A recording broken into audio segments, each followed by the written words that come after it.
Acompanha a Ana Guerra. Se tem mais gente que acompanha também, não sei quem é, mas tudo bem. Então, hoje é maio 21. Então, dando continuidade, né, no nosso Então, estudo, Paulo Estevão, é, temos voluntário para fazer a prece? Não, né? Tá todo mundo cansado. Então, vamos lá, fechando nossos olhos, descansando bem o corpo, relaxando o corpo, deixando a mente bem calminha, dando aquela respirada bem profunda. Na medida que a gente respira, a gente vai sentindo esse arzinho bem fresco, porque ela é acompanhada das vibrações salutares dos nossos mentores individuais, dos mentores que acompanham o nosso grupo de estudo, nossa casa, bem como daqueles espíritos que estão conosco e junto conosco também estão aqui para aprender. Então, dessa forma, pedimos a Jesus que nos intua, que nos esclareça, que nos abra as portas do raciocínio, mas também as portas do coração, para que possamos exemplificar no exercício das nossas ações no dia a dia essas lições de amor, de coragem, de fé que estão tão bem relatadas neste livro. Então, que seja em seu nome, querido Mestre Jesus, que também seja em seu nome, querido Paulo de Tarso, apóstolo dos gentios que somos nós. Damos iniciado o nosso estudo dessa noite, que assim seja. Então, gente, é, aqui, olha só, então a gente tá, eu tô no mesmo, ai, tá tudo aqui marcadinho, eu tô nesta, só para todo mundo lembrar que a minha edição é essa, e eu tô na página 180, e é onde Saulo de Tarso está de quatro, né? Ele caiu e ele então vê esse clarão, ele não está meio perdido, não sabe o que foi que aconteceu, ficou atordoado, caiu do camelo e é, quando ele vê então esta figura luminosa, belíssima, né? Esse espírito de luz tão forte e que ele pergunta: Quem és tu, Senhor, né? E aí ele diz: Eu sou Cristo Jesus, aquele que tu persegues. E aí a gente terminou quando ele diz assim, porque aí ele percebe toda aquela história, pelo que Emmanuel descreve, né? Ele percebe todo, mesmo antes até de chegar nesse ponto, quais são os pontos principais aqui? É que Saulo, ele sabe da sua cultura, e na cultura judaica, não, de antigamente, eu não sei hoje em dia, mas nos antigamente, não era previsto de que você veria espíritos, porque na concepção deles o espírito morria e dormia, ele não levantaria entre as encarnações, ele ficaria dormindo. Ele só se levantaria, ou seja, você só veria um espírito, uma entidade espiritual, quando essa entidade já chegasse à perfeição máxima. Então, se ele tivesse chegado à condição, né, crística, então ele era realmente um espírito perfeito. Então, como o Saulo via ali clarinho aquele espírito na sua glória, né, em toda a sua luz, toda a sua intensidade, ali ele reconheceu que ele disse assim: Poxa, tudo aquilo que me diziam era verdade. Ele é o Cristo. Por isso que ele diz, ele é o Cristo, né? Que é o ser perfeito, o ser crístico. Aí, na semana passada, eu pensei assim, vamos ver o que que tá, como é que tá no Ato dos Apóstolos, né? Porque no ato, o Ato dos Apóstolos, ele é como Haroldo fala. Ele é como se fosse o making of do, do livro Paulo Estevão. É só uns highlights assim, e Paulo Estevão ele descreve bem a, a, o, a- os highlights que estão aqui, né? Está meio descrito assim, quase que mensagem telegráfica no Alto dos Apóstolos. Aí está lá no Ato dos Apóstolos 8.9 no conversão de Saulo. Eu tenho que usar esse negócio aqui que eu já não estou mais enxergando as letrinhas. Conversão de Saulo. Enquanto isso na Bíblia, tá, gente? É só para a gente comparar uma coisa com a outra. O livro com a Bíblia. Enquanto isso, Saulo só respirava ameaças e morte contra os discípulos do Senhor. Interessante, ele falava assim, só respirava, porque ele tomava aquilo como assim, a vida, né? A função vital dele era realmente perseguir os cristãos. Apresentou-se ao príncipe dos sacerdotes e pediu-lhe cartas para as sinagogas de Damasco. Lembra, ele foi mesmo lá no templo pedir o aval do pessoal para ir lá para Damasco, com o fim de levar presos a Jerusalém todos os homens e mulheres que achasse seguindo essa doutrina. Mas no livro ele explica o seguinte: ele já tinha feito todas as prisões em Jerusalém. Damasco, ele queria ir para Damasco por causa de Ananias, e Ananias por causa de Abigail, da conversão de Abigail, né? Então, assim, são coisinhas que o livro vai explicando, né, do que está aqui na Bíblia. Durante a viagem, estando já perto de Damasco, subitamente o cercou uma luz resplandecente vinda do céu. Caindo por terra, ouvi uma voz que lhe dizia: Saulo, Saulo, por que me persegues? Eu sou Jesus. Peraí, Saulo, por que não? Saulo disse: Quem é, Senhor? Respondeu-lhe: Eu sou Jesus, a quem tu persegues. Então, quando ele fala assim, quem é, Senhor? Porque ele já viu aquela imagem maravilhosa, toda em luz, né? Então, ele reconheceu uma autoridade ali. Eu sou Jesus a quem tu persegues. Duro te é recalcitrar contra o agrilhão. E aqui no Paulo Estevam ele fala, né? Não recalcitres contra os agrilhões. Por que que Jesus disse isso? Porque naquele momento, quando ele diz assim, eu sou Jesus, aí ele percebe, gente, esse tempo todo eu estava assim redondamente enganado, todo mundo tentando me dizer que ele realmente era o Cristo, que ele era o Messias, e aqui surge o homem na sua glória, né, em espírito, ele em pé, de pé, quando se fala assim, na, na, na cultura deles, já é um espírito crístico, ele via isso e foi o que, quando caiu a ficha. Quando cai a ficha, vem a culpa, né? Vem todo tipo de sentimento. E aí ele diz: não fica nessa posição de se vitimar, de se culpar. Para com isso, né? Não te recalcitre contra os agrilhões, ou seja, não fique dando murro em ponta de faca, né? Se machucando. Isso não leva a lugar nenhum. Duro te é recalcitrar contra o agrilhão. Então, trêmulo e atônito, disse ele: Senhor, que queres que eu faça? Respondeu-lhe o Senhor: Levanta-te, entra na cidade. Aí te será dito o que deves fazer. Jesus não dá ponto sem nó. Ele não ia falar uma coisa dessa assim, sem uma razão, né? Aí, quando a gente lê aqui, a gente vai ver que Emmanuel dá um pouquinho mais de dicas sobre isso. Por que que Jesus falou assim? É, aí será dito o que dizer, o que deves fazer.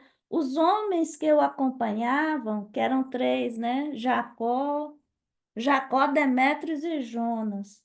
Os homens que o acompanhavam enchiam-se de espanto pois ouviam perfeitamente a voz, mas não viam ninguém. Já no livro, Paulo Estevão, Emmanuel fala que eles viram um clarão, mas eles não ouviam nada, só ouvia Paulo falando sozinho. Vai saber, né? Eu não sei não, mas eu acho que eu fico com Emmanuel.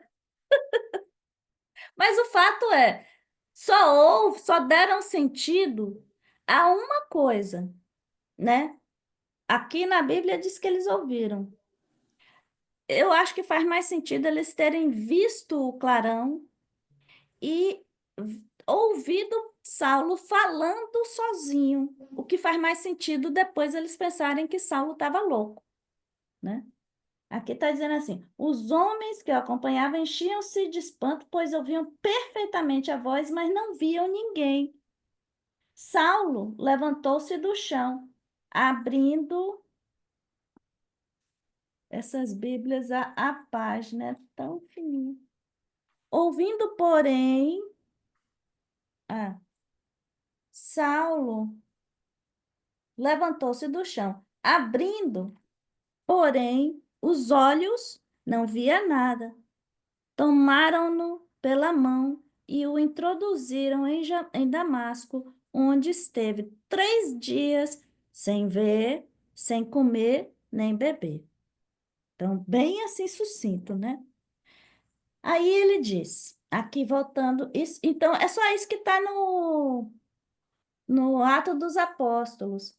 Aí depois, a próxima referência que vai fazer no Ato dos Apóstolos é quando ele vai, apostolado de Saulo em Jerusalém. Mas aí já é bem depois aqui no livro. Aí depois a gente volta aqui no Ato dos Apóstolos. Só para ver que o Ato dos Apóstolos, ele só dá as pinceladas mesmo, né? Mas aqui ele complementa mais. Aí ele fala: Senhor, que quereis que eu faça? Ana, Oi. só voltando uma coisa que eu fiquei na dúvida agora, porque toda vez que a gente fala que está estudando sobre Paulo, que ele nunca olha para trás, uma vez que ele vê Jesus, que ele vê tudo, ele nunca olha para trás. Mas, pelo que você disse, Jesus falou para ele, na hora que ele caiu a ficha, Jesus falou para ele: não pense no passado, né? Não É. recalcitrante, né? Então, na verdade, ele teve direção de Jesus para agir dessa maneira, não é? Foi muito bem observado, porque exatamente esse é um dos comentários que eu vou fazer aqui, Gracinha, quando a gente Ah, terminar de tá. ver esse trecho. Mas é muito bem observado, porque é como a gente sempre observa aqui no livro. Emmanuel está descrevendo uma personalidade de um ser humano que é muito, tirando a questão da força de vontade, a disciplina, etc., mas a parte humana de Saulo é muito similar à nossa, né? Uhum, É muito similar à nossa. Então, quando ele começa a pensar assim, gente, que besteira que eu fiz, porque ele perseguiu, não foi um, ele perseguiu centenas. Ele mandou à morte não apenas Estevão, ele mandou à morte vários, né? Imagina, prendeu crianças, mulheres, etc. Então, quando você chega e vê lá aquela criatura, imediatamente tudo isso vai pesar na consciência. É natural que você se sinta mal, que você tenha vergonha moral, né? Mediante Jesus. E é isso que Jesus fala assim: não, não, não, não se recalcitre, não te recalcitre contra os agrilhões. Quer dizer, não fica aí nessa dor da culpa, né? uhum. Que é natural que ocorra, né? É.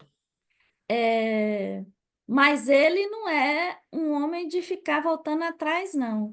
Embora a gente depois vai falar aqui sobre hábitos, né? Então, nota o seguinte, que quando acontece esse encontro, é, ele, ele, ele modifica a sua crença em Jesus. Isso não tem, que também não aconteceu de uma hora para outra, né? Esse movimento já vinha, ó, já vinha, ele estava ali se perguntando, se perguntando, se perguntando, até que a gota d'água. Ele modifica a crença, mas depois a gente vai ver que não necessariamente ele modificou hábitos. E a gente vai ver daqui a pouco.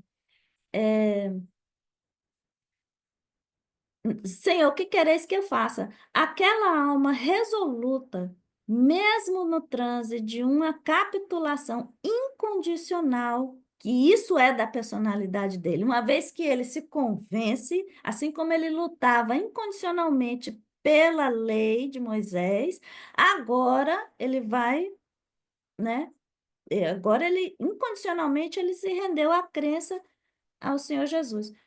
É a crença, capitulação incondicional, humilhada e ferida em seus princípios mais estimáveis, dava mostras de sua nobreza e lealdade. Encontrando a revelação maior em face do amor que Jesus lhe demonstrava solícito, Saulo de Tarso, solícito por quê? Porque Jesus não estava condenando ele. Imagina o olhar de Saulo, de Jesus olhando para Saulo, como dizer assim, cara, tu tá no caminho errado, não foi para isso que você foi, né? Não foi isso que a gente combinou. Saulo de Tarso não escolhe tarefa para servi-lo, que é uma outra coisa, que ele é um homem de ação, né? Ele é um homem de ação. Na renovação de seus esforços de homem, entregando-se-lhe de corpo e alma, como se fora ínfimo servo, interroga com humildade o que desejava o mestre de sua cooperação. Foi aí que Jesus, contemplando mais amorosamente e dando-lhe a entender a necessidade de os homens se harmonizarem no trabalho comum da edificação de todos, no amor universal, em seu nome, esclareceu generosamente: Levanta-te, Saulo, entra na cidade, e lá te será dito o que te convém fazer. Então, tá bem como tá ali em Atos, né? Em Atos dos Apóstolos. Só que aqui Emmanuel está fazendo um preâmbulo, que ele diz: foi aí que Jesus, contemplando mais amorosamente e dando-lhe a entender a necessidade de os homens se harmonizarem no trabalho comum da edificação de todos, no amor universal, em seu nome, esclareceu generosamente. Levanta-te. Assim, são muitas as lições são poucas palavras, mas muitas lições que a gente pode tirar daqui. Mas é como se fosse uma preparação para ele encontrar Ananias. Ele está preparando. Olha, são tantas coisas aqui que É, vai acontecer, por quê? Jesus podia dizer o que que vai acontecer, Jesus não disse.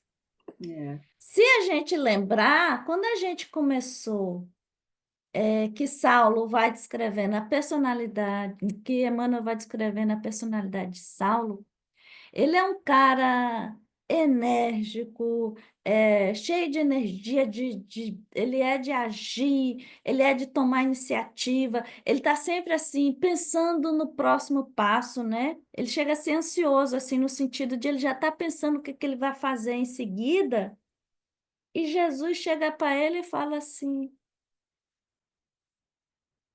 sai daí, sai dessa posição em que você está. De joelho, você não faz nada. Sai dessa posição que você está. Agora vá ali e espere. Imagina você chegar para um espírito que é altivo, que é super enérgico, que é todo cheio de coisa assim, acostumado a mandar e fazer e obedecer, etc. E ele disse assim: vai ali e espere, que eu vou lhe dizer o que convém você fazer. Aí, você obedecer isso e você obedecer calada é um ato de fé, né? Você imagina você tá ali na maior dor de dente, né, Gracinha? Nós estamos ali na maior dor de dente, você chega lá no dentista e o dentista chega assim: peraí, eu já te vi, eu tô vendo você, peraí, aguarde aí um momentinho que eu volto já. Daqui a pouco eu vou dizer o que você vai fazer. Mas foi isso que ele fez com Saulo. Foi exatamente isso que Jesus fez com Saulo. Por que que Jesus fez assim? Por que que já não disse? Ó, vai lá, vai na pousada XPTO, você vai encontrar, eu vou mandar Ananias lá. Mas Jesus não fez isso, nem com Saulo e nem com Ananias, né? Jesus só disse, ó, levanta, vai lá para Damasco E lá, não disse nem para onde que ele ia para Damasco, só disse, entra na porta de Damasco. E lá vai ser dito o que fazer. Então, assim, Jesus colocou a prova, começou a colocar a prova do tipo assim, agora que você já viu quem sou eu, agora você vai ter que ter fé. Agora você vai ter que esperar. Vai ser na forma do meu jeito, vamos dizer assim, né? Não no ritmo que você quer.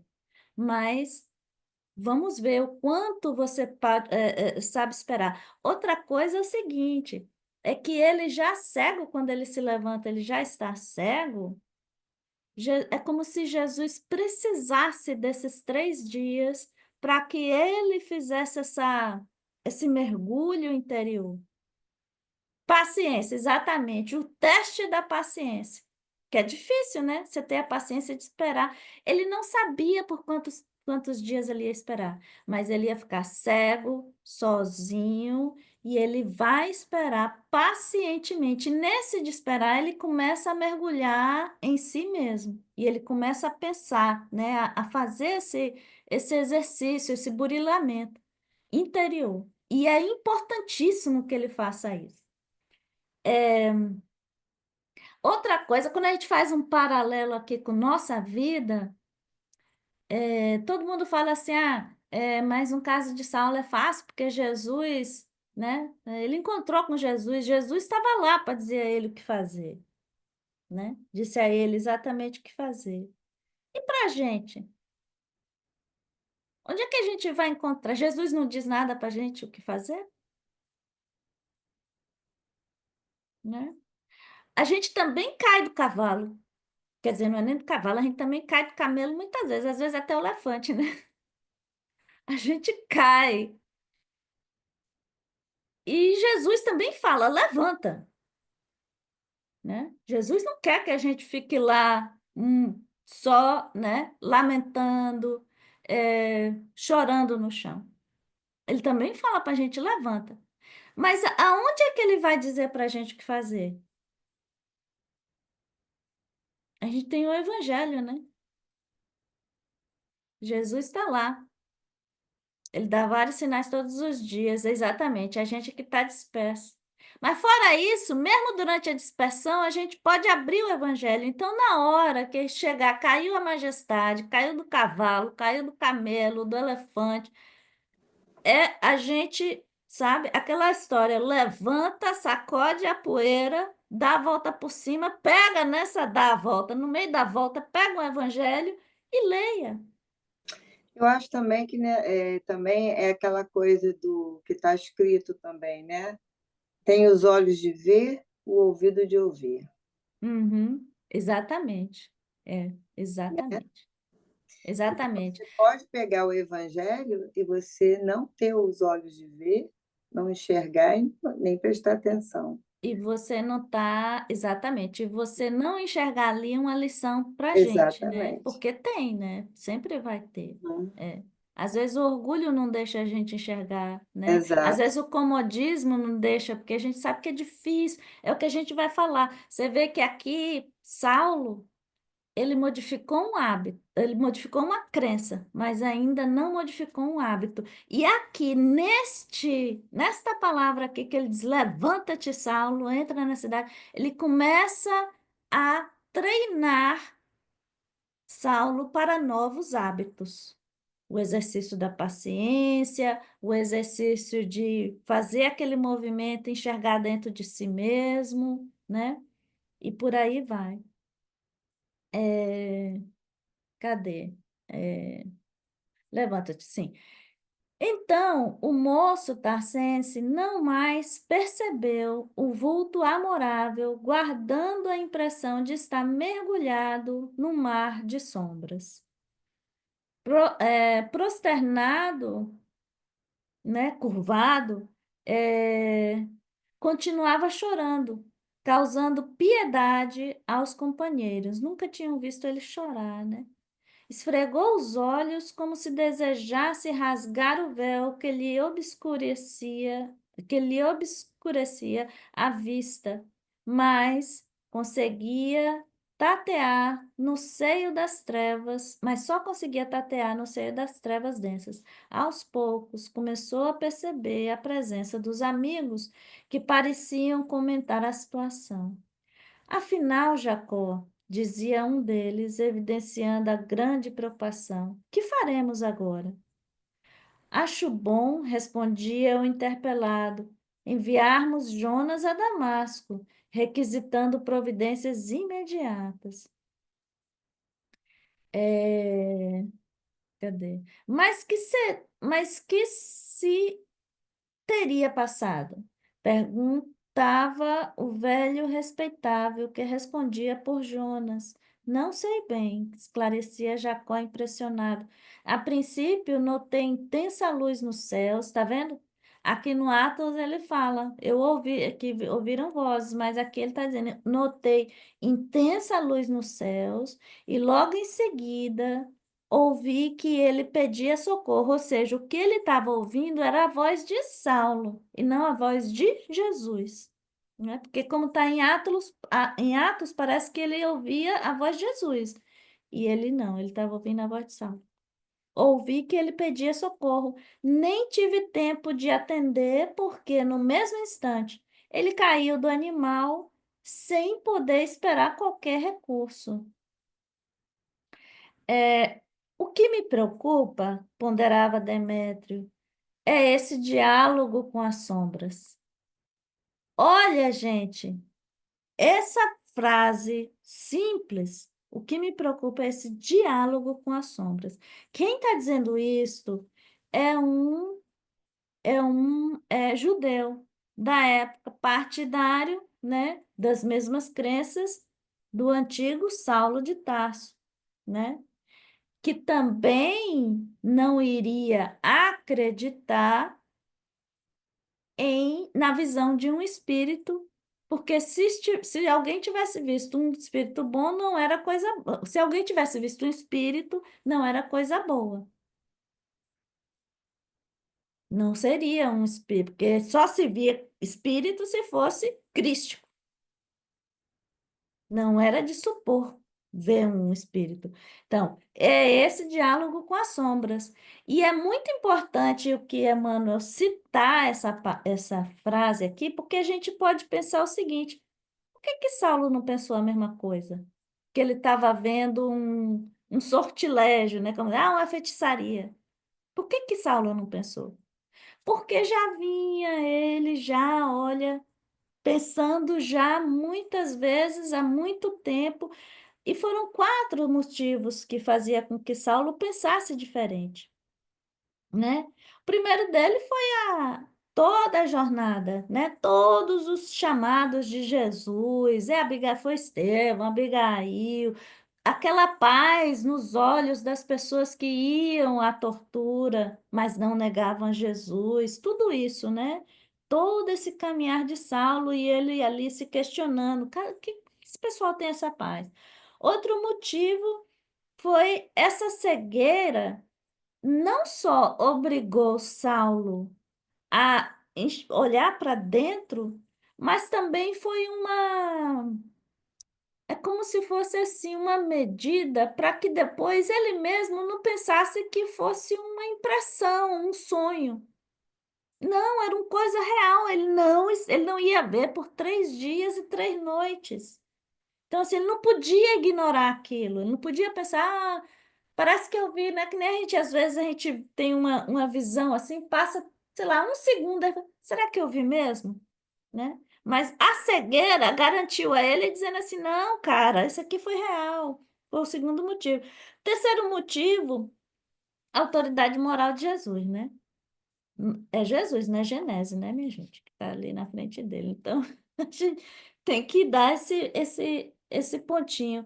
E o outro é que o quarto motivo é esse, né? A crença, é o fato de Saulo saber que na crença deles você não veria um espírito se não fosse um crístico, se não fosse um espírito puro, né? Mas o cara aqui, acho que é Jonas, ele não sabia disso, né? Então, para ele, era um diálogo com as sombras. Para Saulo, não. Ah, foi Jacó. Mas, o que me preocupa, não, ponderava Demétrio, é esse diálogo com as sombras. Com quem conversará ele? Se lhe escutamos a voz e não vemos ninguém, que se passará aqui nessa hora sem que possamos compreender? Mas não percebes que o chefe está em delírio? Objetou Jacó prudentemente. As grandes viagens com o sol causticante costumam abater as organizações mais resistentes. Além disso, como vimos desde a manhã, ele parece acabrunhado e doente. Não se alimentou, enfraqueceu-se com o esforço destes dias tão longos que vimos atravessando desde Jerusalém com grande sacrifício. A meu ver, concluía, abanando a cabeça entristecido, trata-se de um desses casos de febres que atacam repentinamente no deserto. O velho Jonas, no entanto, de olhos arregalados, fixava o rabino, soluçante, com grande admiração. Gente, não, imagina aquele homem zarrão, todo altivo, chorando que nem criança. Depois de ouvir a opinião dos companheiros, falou receoso, como se temesse ofender alguma entidade desconhecida. Ou seja, para ele, Saulo estava conversando com algum espírito das sombras, alguma coisa muito ruim, e ele estava assim, né, cochichando. Tenho grande experiência dessas marchas com o sol a pino. Gastei a mocidade conduzindo camelos. Tá vendo que ele caiu do camelo mesmo? Gastei a mocidade conduzindo camelos através dos desertos da Arábia, mas nunca vi um doente nestes lugares com estas características. A febre dos que caem extenuados no caminho não se manifesta com delírio e com lágrimas. O enfermo caiu abatido, sem reações. Aqui, porém, o enfermo cai abatido sem reações. Aqui, porém, observamos o patrão como se estivesse a conversar com um homem invisível para nós. Reluto em aceitar essa hipótese, mas estou, tá vendo? Reluto em aceitar essa hipótese, porque na crença deles não se via espírito, né?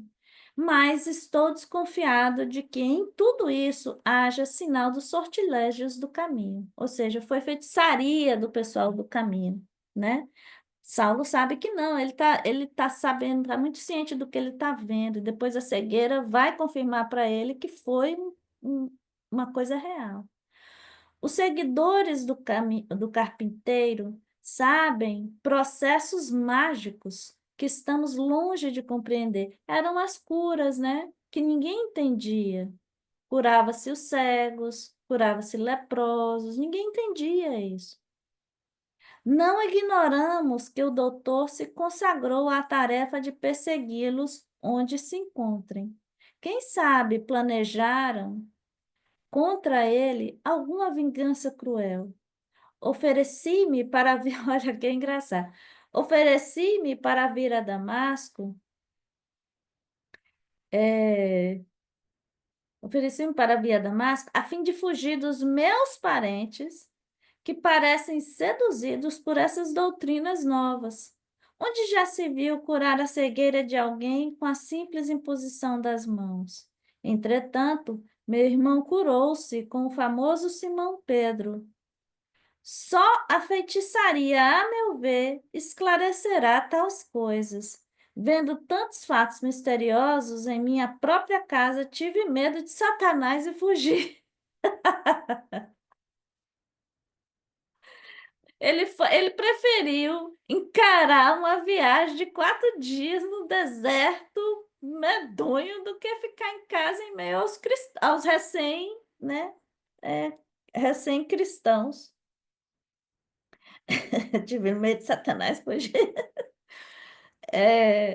recolhido em si próprio, surpreendido no meio das trevas densas que o envolviam. Gente, mas é verdade, devia ser uma coisa muito difícil para eles compreenderem, porque é como dizem, né? Que diz que a sombra onde Pedro caminhava curava. As mães colocavam, enfileiravam assim os filhos no caminho onde Simão Pedro passava e por onde passava ali a sombra dele e as crianças se curavam. Imagina.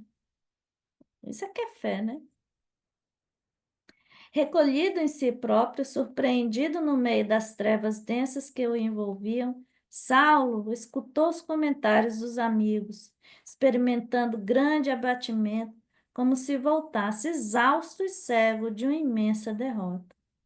Limpando as lágrimas, chamou um deles com profunda humildade.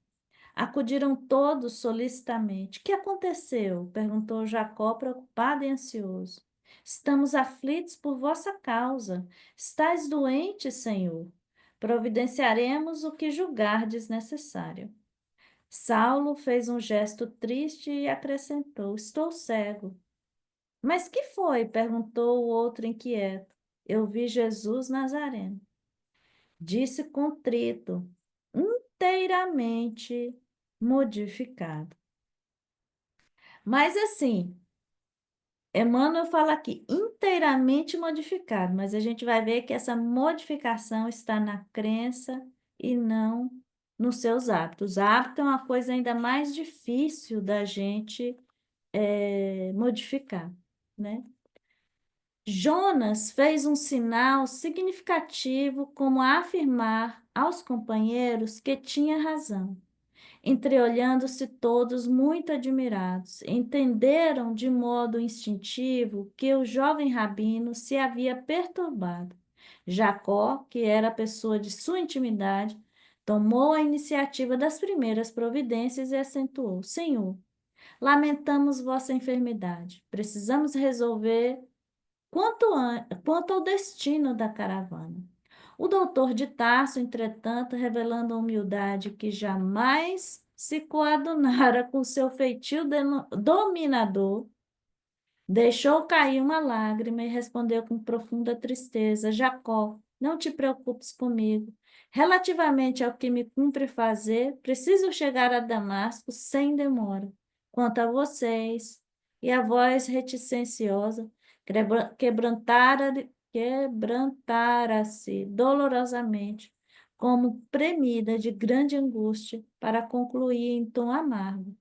Façam como quiserem, pois até agora vocês eram meus servos, mas de hora em diante eu também sou escravo, mas não me pertenço a mim mesmo.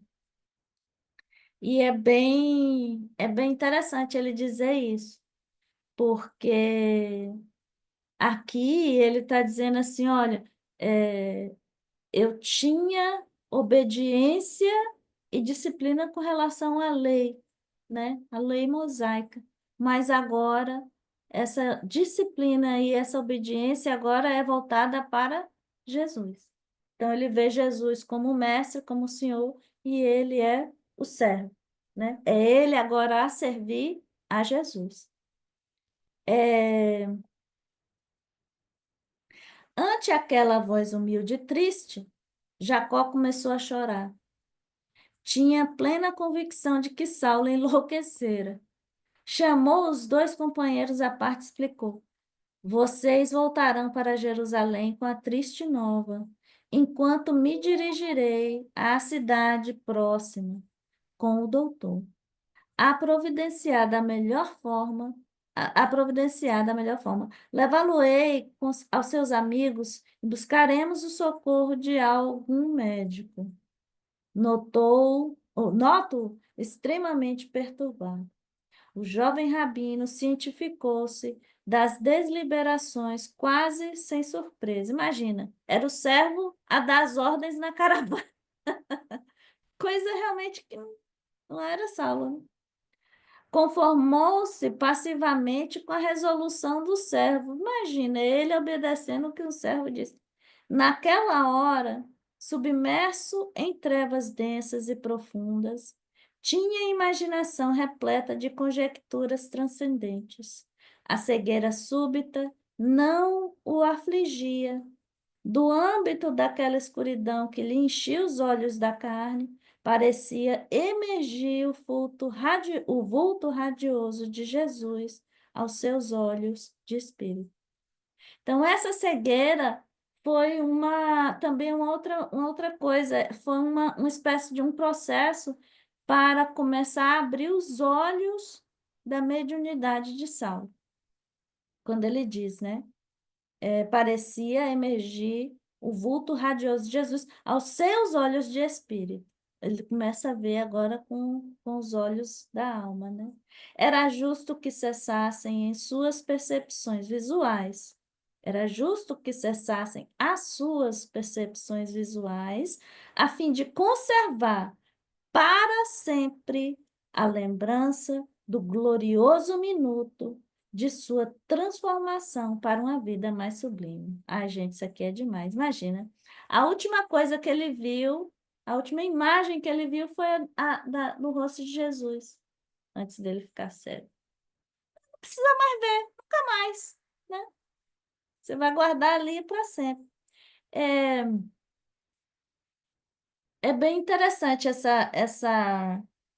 questão de que ele fala aqui da emergindo a questão da mediunidade dele, o olhar da mediunidade, né? Jesus ali meio que orientando ele a fazer esse mergulho interior, né? Saulo recebeu as observações de Jacó com humildade de uma criança, sem uma queixa, sem resistência, ouvia o trotar da caravana que regressava, enquanto o velho servidor lhe oferecia o braço amigo, tomado de infinitos receios. Com o pranto a escorrer dos olhos inexpressivos, como perdidos em alguma visão indevassável no vácuo, o orgulhoso doutor de Tarso, guiado por Jacó, seguiu a pé sob o sol ardente das primeiras horas da tarde. Comovido pelas bênçãos que recebera das esferas mais elevadas da vida, Saulo chorava como nunca. Estava cego e separado dos seus. Dolorosas angústias represavam-se-lhe no coração opresso, mas a visão do Cristo redivivo, sua palavra inesquecível, sua expressão de amor, lhe estavam presentes na alma transformada.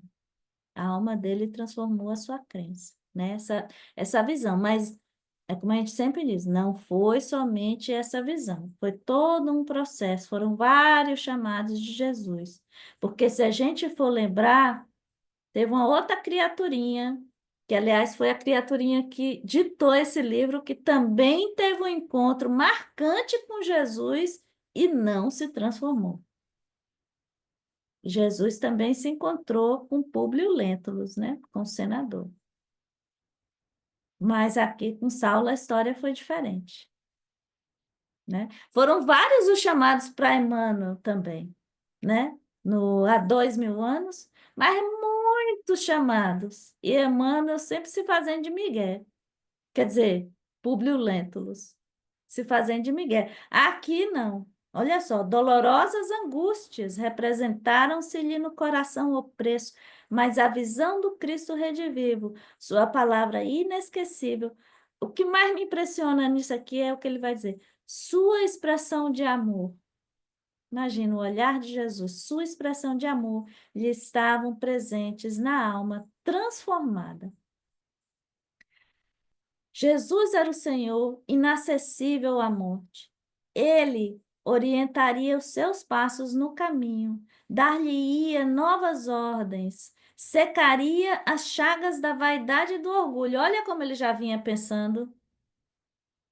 Saulo já vinha pensando, dizia assim: eu estou fazendo tudo isso, mas eu bem sei que é uma causa pessoal, essa perseguição é pessoal, é por vingança, né? Lhe secaria as chagas da vaidade e do orgulho que lhe corroíam o coração, sobretudo, conceder-lhe-ia forças para reparar os erros dos seus dias de ilusão. que que ele fala isso? Forças para reparar, para reparar os erros. Porque realmente, gente, romper hábitos é dificílimo. Quantas vezes a gente a gente lê um livro, a gente ouve uma palestra, né? A gente conversa com alguém, alguma coisa a gente, né? E de repente dá aquele clarão que a gente fica assim, nossa, é isso, a gente se emociona, etc. A gente, né? E aquilo naquele dia, naquela hora parece fazer todo sentido, mas no dia seguinte tá a gente no mesmo hábito, fazendo a mesma coisa. Apesar de ter ouvido, né? Apesar de ter compreendido, então às vezes a gente crê, mas não modifica o hábito. E aqui ele está dizendo: dai-me forças. Então, quando a gente cair do cavalo, do camelo, né? A majestade, uma das coisas que a gente deve fazer é: Senhor, que queres que eu faça? E aí a gente vai também pedir forças para mudar nosso hábito, porque se a gente chegou naquele buraco, se a gente caiu do cavalo, não foi Jesus que empurrou, né? Foi a gente mesmo que caiu do cavalo, né? Impressionado e triste, Jacó guiava o chefe amigo, perguntando a si próprio a razão daquele pranto incessante e silencioso. Envolvido na sombra da cegueira temporária. Saulo, quer dizer, está dizendo temporário, mas Saulo não sabia se era temporário ou não. Saulo não percebeu que os mantos espessos do crepúsculo abraçavam a natureza, ou seja, estava começando a ficar de noite, né? E estava vindo uma chuva. Nuvens escuras precipitavam a queda da noite, enquanto ventos sufocantes sopravam da imensa planície. Dificilmente acompanhava as passadas de Jacó. Imagina, agora ele está cego e ele está seguindo Jacó, mas ele nem sabe por onde vai. Imagina você cego lá no meio do pedregulho do deserto e Jacó, né, não está com muita paciência. Ele está correndo porque está chegando aí um temporal. Dificilmente acompanhava as passadas de Jacó, que desejava apressar a marcha, receoso da chuva. Coração resoluto e enérgico, não reparava os obstáculos que lhe se antepunham à sua jornada dolorosa.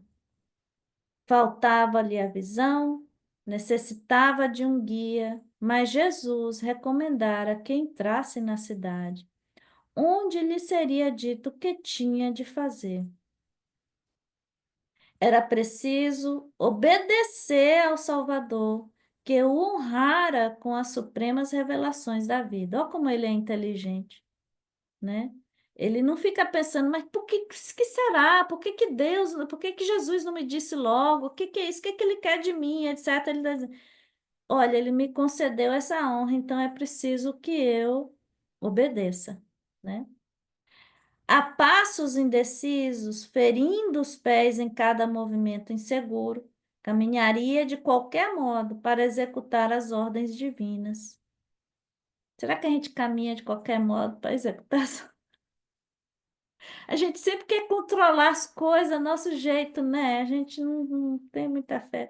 Era indispensável não observar as dificuldades. Era indispensável não observar as dificuldades. Às vezes é o que a gente só observa, né? Ai, Jesus, tá doendo. Ai, meu Deus, o que? Ai, mas é tão difícil. Ah, mas eu não consigo. E ele está dizendo aqui, era indispensável não observar as dificuldades. Ele focava o quê? Eu tenho que chegar em Damasco. Ele me disse que para eu chegar em Damasco, eu vou chegar em Damasco. Como diz a piada que às vezes a gente vê aí no Instagram, haja o que haja, né? Eu vou chegar em Damasco. Era imprescindível não esquecer os fins, né? Isso é Saulo, a essência de Saulo é focada, né? Ainda que seja errando, é focado, mas agora que ele está acertando, é focado também. Que importava o olhar em trevas, o regresso da caravana a Jerusalém, a penosa caminhada a pé em demanda de Damasco, a falsa suposição dos companheiros a respeito da inolvidável ocorrência, a perda dos títulos honoríficos, ele já sabia o que acordava para ele, né? O repúdio dos sacerdotes, seus amigos, dos sacerdotes seus amigos, a incompreensão do mundo inteiro diante do fato culminante do seu destino. Ele estava caminhando, mas ele já estava ali pensando, né? Gente, minha vida mudou e vai mudar muito. E ele sabia, né, que os sacerdotes não iriam comungar da mesma, né, conversão. Saulo de Tarso, com profunda sinceridade, que lhe caracterizava as mínimas ações, só queria saber que Deus havia mudado de resolução a seu respeito. Ser-lhe-ia fiel até o fim. Ou seja, ele queria ter certeza de que não seriam computados seus erros, né? Então, para isso, de agora em diante, ele precisava acertar. Interessante isso, né? Quando as sombras crepusculares se faziam mais densas, dois homens, olha como Emmanuel escreve bem. A entrada de Damasco, como Saulo havia planejado, camelo, 3 servos, sabe lá quantos camelos com mantimentos, com, né? Ele vestido, ele se vestia como? A moda romana, ele era judeu, mas ele se vestia à romana porque era sinal de status, aquele homem altivo, bonito, atlético, entrando nas portas de Damasco, todo mundo, né? Haja barulho, né? Todo mundo ia ver, todo mundo ia notar. Mas como Emmanuel escreve aqui, ó, quando as sombras crepusculares se faziam mais densas, ou seja, já era escuro, já estava começando, já era assim, né? Aquele lusco-fusco do final do dia, da tarde. Se faziam mais densas. Dois homens desconhecidos. Como assim que ninguém conhecia Saulo? Dois homens desconhecidos entravam nos subúrbios da cidade. Embora a ventania afastasse as nuvens tempestuosas na direção do deserto, grossos pingos de chuva caíam aqui e ali sobre a poeira ardente das ruas. As janelas das casas residenciais fechavam-se com estrépito, ou seja, com barulho, né? Damasco podia recordar o jovem Tarsense. Olha que interessante. Ele já esteve em Damasco. Ele já apresentou a figura altiva, bonita, bem, né, com todos os adereços lá em Damasco. Damasco podia recordar o jovem Tarsense, formoso e triunfador. Conhecia-o nas suas feitas mais brilhantes, nas suas festas mais brilhantes. Costumava aplaudi-lo nas sinagogas, mas, vendo passar na via pública aqueles dois homens cansados e tristes, jamais poderia identificá-lo naquele rapaz que caminhava cambaleante de olhos mortos. Fim da primeira parte. Então, gente, todo mundo conhecia o doutor da lei, montado num camelo, num cavalo, bem vestido, né? Com criados, com servos, todas aquelas pompas e honras. Todo mundo conhecia este homem. Então, assim, mas ninguém conhecia aquele moço cego, aquele moço choroso, né? Cambaleante, que estava entrando ali nas portas de Damasco, né? Com os pés feridos, todo, né, de poeira, né? E aqui, Emmanuel, ele está descrevendo muito bem, ele está dando uma dica bem importante aqui para a gente com este último parágrafozinho aqui, porque ele está dizendo que emocionalmente, não é só fisicamente, emocionalmente, psicologicamente, Saulo de Tarso já se encontrava profundamente abalado e modificado. E ninguém nunca reconheceria este Saulo. Ninguém nunca reconheceria este Saulo. Ou seja, as amizades que ele tinha, né? Toda aquela honraria que ele tinha, era o seguinte: ele era amado, ele era temido, ele era respeitado pelo que ele tinha e não por quem ele era. Porque a autoridade para ser tem Jesus. E Saulo não. Ele se firmava, toda aquela autoconfiança de que ele dispunha era em cima de coisas da terra, em cima de coisas que ele tinha. Títulos, conhecimento, adereços. E agora ele estava despido de tudo isso. Então, olha que interessante. Ele começa uma viagem de uma maneira e ele chega a seu destino completamente despido, até na sua crença, até por dentro, de tudo que ele trazia na sua bagagem, né? Quantas vezes a gente inicia viagens assim, né, na nossa vida? Mas ele era, quer dizer, como é que eu vou dizer? Mas ele se entregava naquilo que ele acreditava. Total. Coisa que Estevão percebeu, lembra? Uhum. Ele Estevão era o fez vaso isso. escolhido, né?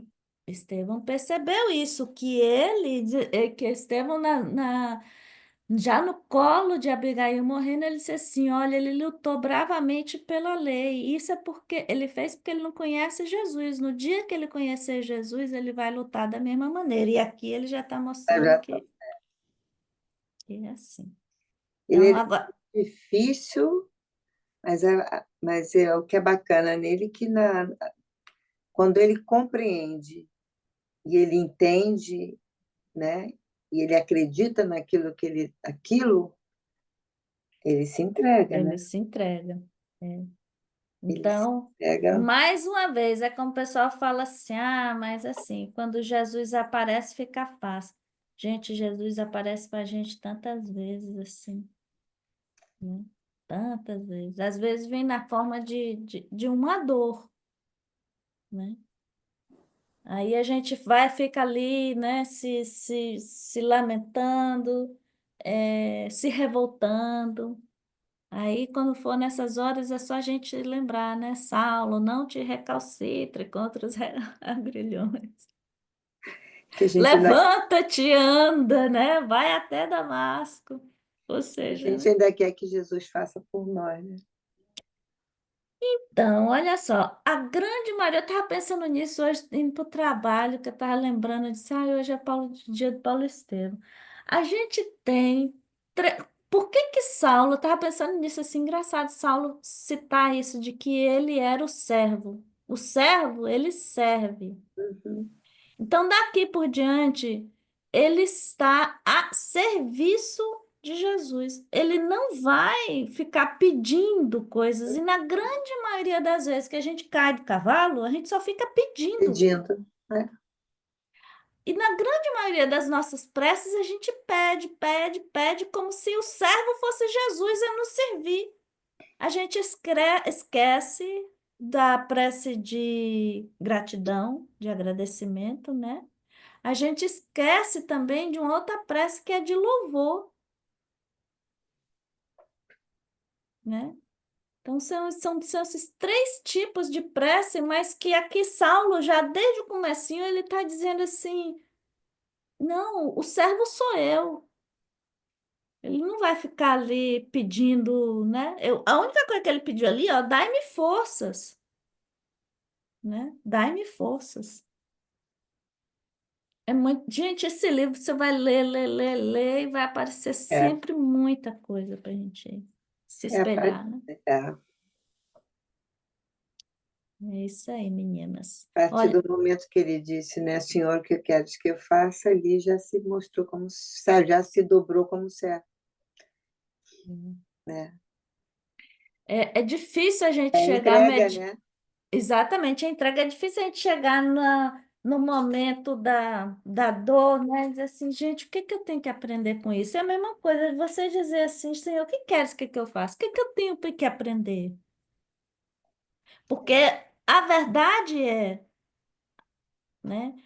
Por que que Jesus disse assim, levanta e vai e entre em Damasco, e lá eu vou dizer a você o que fazer. Porque a verdade ele está dizendo assim, olha, eu preciso desse tempo. É preciso modificar algumas coisas, porque sem que nós modifiquemos o nosso pensamento, o nosso hábito, o nosso padrão de vibratório, né, nossas crenças internas, não vamos sair do lugar. A gente não consegue se levantar. A gente fica ali rodando que nem peão.